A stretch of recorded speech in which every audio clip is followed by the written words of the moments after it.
আসসালামু আলাইকুম ভিউয়ার্স, আপনাদের প্রত্যেকের জন্য আরেকটি গুরুত্বপূর্ণ এবং ইফেক্টিভ কন্টেন্ট নিয়ে আমরা দাঁড়িয়েছি। আপনারা জানেন যে ইঞ্জিনের ভিতরে অবশ্যই ইঞ্জিন হিট থাকে। সেই ইঞ্জিন হেডের মধ্যে যে বাল্বগুলো যে থাকে, সেই বাল্বগুলো সাধারণত দুই ধরনের বাল্ব থাকে আমরা জানি, ইনটেক বাল্ব এবং একজন বাল্ব। সেই বাল্বগুলোকে লিপিং করে সুন্দর করে যদি আমরা মনে করেন যে এই ইঞ্জিন হেডের সাথে সিডের সাথে সুন্দরভাবে বাল্বটাকে যদি আমরা বসাই দিতে পারি, তাইলে পরে একমাত্র আর কম্প্রেশন লিক করবে না। অর্থাৎ কম্প্রেশন যাতে লিক না করে সেজন্য বাল্বটাকে অবশ্যই বাল্ব ফেসটাকে বা একবারে বাল্বের এই সিডের সাথে অর্থাৎ হেডের সিডের সাথে সুন্দরভাবে আপনার মনে করেন যে বসাইয়া দেওয়ার জন্য লেপিং করা হয়। লেপিংটা কিভাবে করতে হবে? লেপিং স্টিকের মাধ্যমে এবং এই লেপিং গ্রাইন্ডিং পেস্টের মাধ্যমে কিভাবে করতে হবে সেটা আমি আপনাদের সরাসরি দেখাবো। প্রশ্ন হচ্ছে কেন প্রয়োজন? আপনারা দেখবেন মাঝে মাঝে আমাদের গাড়িতে আমরা যখন গাড়ি চালাই তখন হঠাৎ করে কি হয়, অনেকদিন চলার পরে বা ইঞ্জিন ওভারহোলিং করার পরপরই এটা হতে পারে যে গাড়ি সুন্দরভাবে চলতেছে, কিন্তু যখন আপনি এসি দিলেন অথবা কোনো লোড দিলেন সাথে সাথে ইঞ্জিন অফ হয়ে যায়। এই যে প্রবলেমগুলো, এই প্রবলেম হইলেই কিন্তু বুঝতে হবে আপনার কম্প্রেশন লিক করে, অর্থাৎ বাল্ব সিটের সাথে বাল্বটা সুন্দরভাবে বসে নাই। এবং আরেকটা জিনিস শিখি আমরা সরাসরি একটু দেখি। এই যে বাল্বের সিট আছে, এই সিটটার সাথে সাধারণত এই যে অ্যাঙ্গেলটা আছে, এই অ্যাঙ্গেল, এই দুইটার অ্যাঙ্গেল যে আছে, এই অ্যাঙ্গেলটাকে বলা হয় ইন্টারফেয়ারেন্স অ্যাঙ্গেল।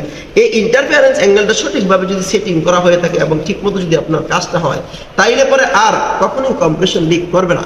এবং লেপিং করার যে নিয়মটা আছে, সেই নিয়মটা আমি আপনাদের এখন দেখাচ্ছি। দেখেন, প্রয়োজন হচ্ছে এই লেপিং এর যে পেস্ট প্রয়োজন আছে, এই পেস্ট যদি না হয় তাহলে কিন্তু আপনি লেপিং করতে পারবেন না। সরাসরি একটু দেখবেন যে পেস্ট আছে, আমরা একটু আঙুল দিয়ে আমরা দেখাই আপনাদেরকে, একটু দিয়ে দিই, একটু দিয়ে দিলাম, প্রয়োজন একটু বাড়াই দিতে পারি। আমরা মোটামুটি একটু চেষ্টা করবো আমরা সুন্দরভাবে আপনাদের দেখানোর জন্য। দেখেন, এই যে বাল্বটাকে আমরা একটু ভিতরে দিলাম, দেওয়ার পরে খেয়াল করেন, একটু ধৈর্য সহকারে করতে হবে।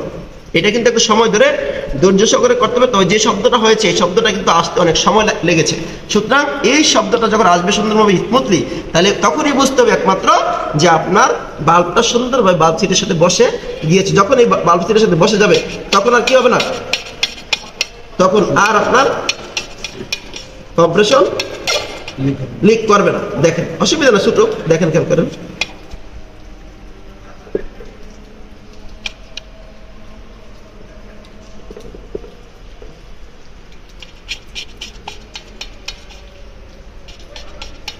সময় লাগবে।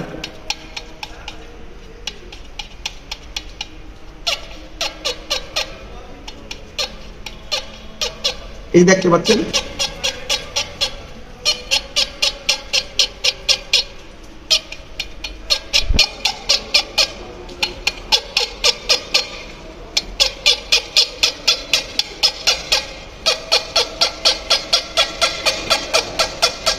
এরকম যত আপনি করবেন ততই দেখবেন যে সুন্দরভাবে, যখন লেপিং স্টিক দিয়ে কাজ করবেন, যত এই কাজটা করবেন তত দেখবেন সুন্দরভাবে স্মুথলি এই ফেজের সাথে বাল্বটা বসা যাবে। মোটামুটি উক্ত ভিডিওটা দেখলে আপনারা সহজে বুঝতে পারবেন। ধন্যবাদ সবাইকে।